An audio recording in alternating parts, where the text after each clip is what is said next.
Assalamualaikum warahmatullahi wabarakatuh. Kembali lagi di video seputar perkembangan sejarah Islam. Berbeda dari video-video sebelumnya yang membahas seputar dinasti Umayyah dan dinasti Abbasiyah, di video kali ini kita akan mengulas seputar perkembangan Islam masa dinasti Ayyubiyah. Dinasti Ayyubiyah didirikan oleh Salahuddin Yusuf al-Ayyubi setelah menaklukkan khalifah terakhir dinasti Fatimiyah al-Adid. Salahuddin berhasil menaklukkan daerah Islam lainnya dan juga pasukan salib. Pusat pemerintahan dinasti Ayyubiyah berada di Kairo, Mesir, dengan wilayah kekuasaan meliputi kawasan Mesir, Suriah, sebagian Yaman, Irak, Mekah, Hijaz, dan wilayah Tenggara Turki.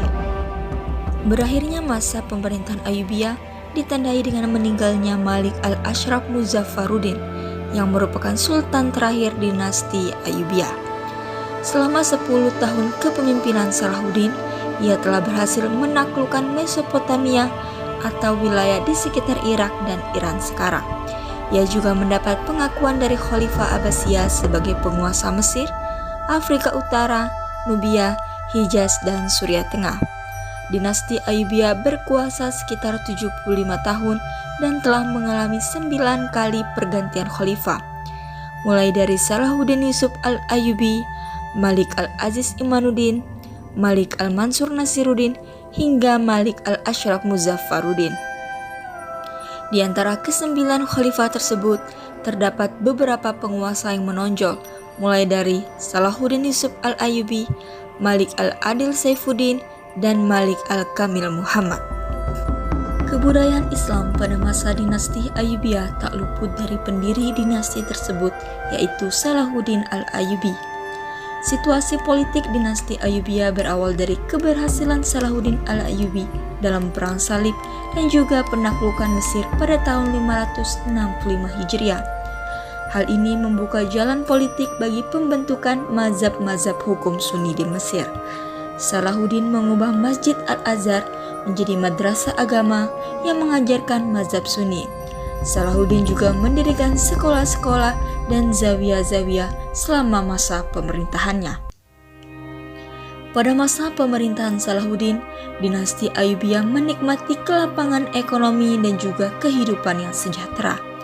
Mulai dari menguasai seluruh simpanan kekayaan yang pernah dimiliki keluarga dinasti sebelumnya, hingga sumber-sumber pemasukan dari pajak yang diambil dari para tuan tanah di daerah-daerah yang berhasil ditaklukkan secara damai.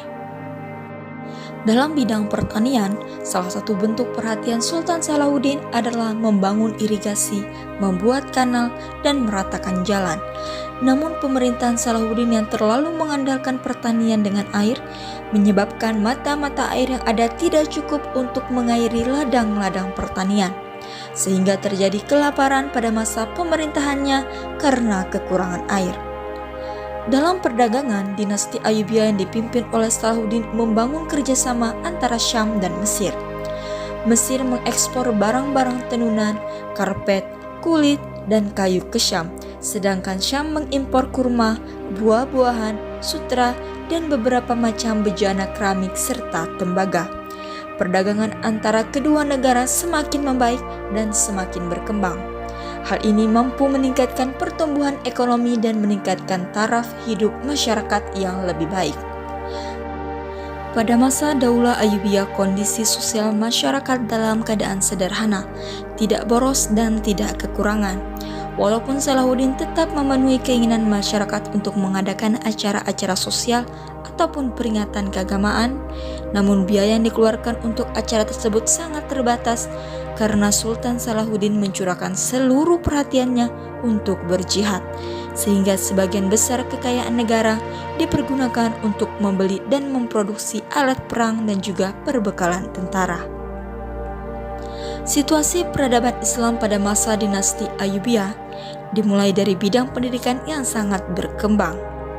Pemerintahan dinasti Ayyubiyah berhasil menjadikan Damaskus sebagai kota pendidikan, terutama pada masa kekuasaan Nuruddin dan Salahuddin. Nuruddin juga membangun rumah sakit yang terkenal dengan memakai namanya sendiri, yaitu Rumah Sakit Al-Nun, yang fungsinya pun tidak hanya sebagai tempat pengobatan, tetapi juga sebagai sekolah kedokteran. Pada bangunan monumen-monumen, Nuruddin menorehkan seni menulis indah. Prasasti-prasasti yang ditulisnya menjadi daya tarik para ahli paleografi atau ilmu tulisan kuno Arab.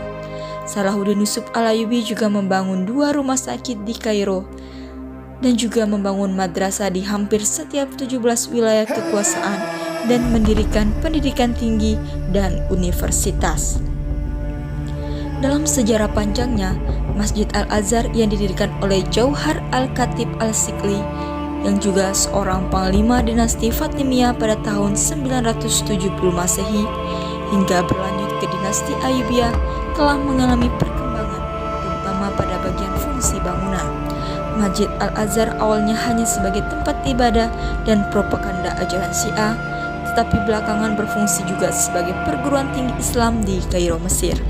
Selama dinasti Ayyubiyah berkuasa di Mesir, perkembangan aliran atau mazhab Sunni sangat pesat, termasuk model dan sistem pendidikan yang dikembangkannya. Al-Azhar sendiri telah difungsikan sebagai masjid, lembaga pendidikan, sekaligus pusat pengembangan ajaran-ajaran Sunni.